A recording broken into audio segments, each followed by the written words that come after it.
쭉 붓다 보면 동그라미가 만들어지고 마지막에 가운데를 싹 가르면 뾰족하게 나오면서 하트가 돼요. 그다음에 흔들다 보면 결이 나오면서 나뭇잎이 돼요. 로제타라 그러는데. 바리스타 아웃포를 한번 소개해 본다면? 세상에서 제 친구인 커피를 가장 행복하게 만들어주는 바리스타. 제가 손 딱 대면 내 커피가 진짜 행복해 하는 것 같아요. 막 웃고 있는 것 같고.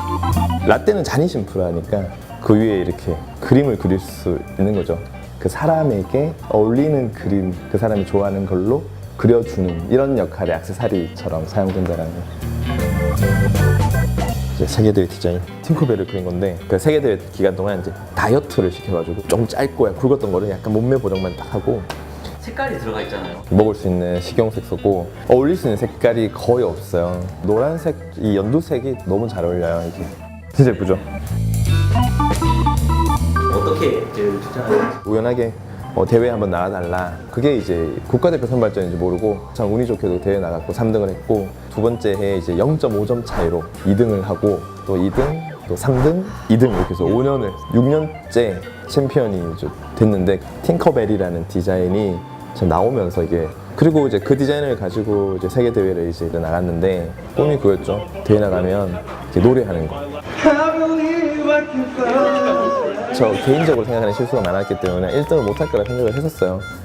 이름이 딱 불리더라고요. 이름이 딱 불렸을 때 한 10초 동안 정지 모드 이렇게 좋은 느낌보다는 후련한 느낌이 제일 좋죠.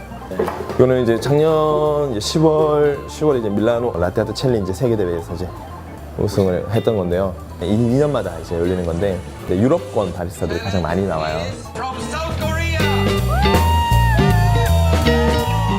심플한 그림을 그리는 거를 푸어링 스킬이라 그러고요. 자유롭게 이렇게 변형시키면서 다양한 동작을 자유롭게 한다 해서 프리 푸어링이라 그러고 거기에 송곳을 이용해서 이제 그림을 그려요. 그러면 애칭이라 그래요. 저는 애칭 위주로 하죠.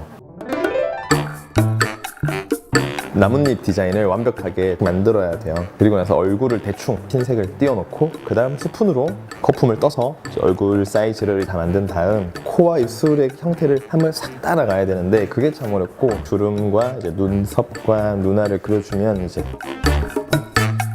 제일 중요한 게 여기 입술이랑 눈빛인데 마지막 눈알 하나 탁 찍을 때 여기서 느낌이 달라져요. 인디언은 진짜 마음을 담아서 그려야 그 눈빛이 표현이 되더라고요. 그래서 참 저한테도 여전히 어렵고 스스로도 잘 만든 그림을 보고도 좋지만 딱 보는 사람이 어머 어떻게 먹어요? 라고 했을 때 진짜 행복해지는 이 라떼아트가 지식이 없어도 이해할 수 있는 거잖아요. 저는 그걸 통해 응원을 받고 그 응원을 받은 마음으로 사람들에게 또 뭔가를 주게 되고 평소에 지금 맥심 커피와 아이스 캐러멜 마키아토 톨 사이즈의 드리즐 많이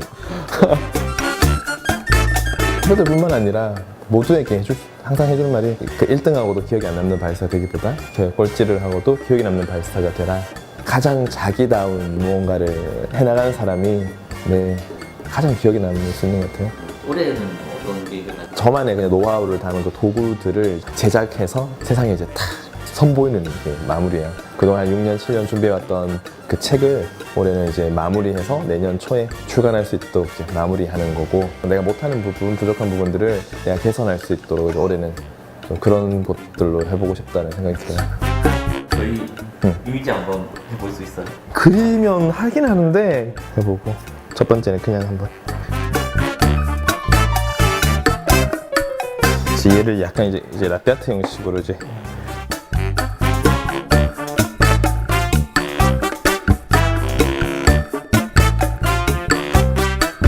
밑에 맞죠? 이거보다 야, 예쁘네요. 몇 번 쓱싹쓱싹 하니까 바로 나와버리는데요?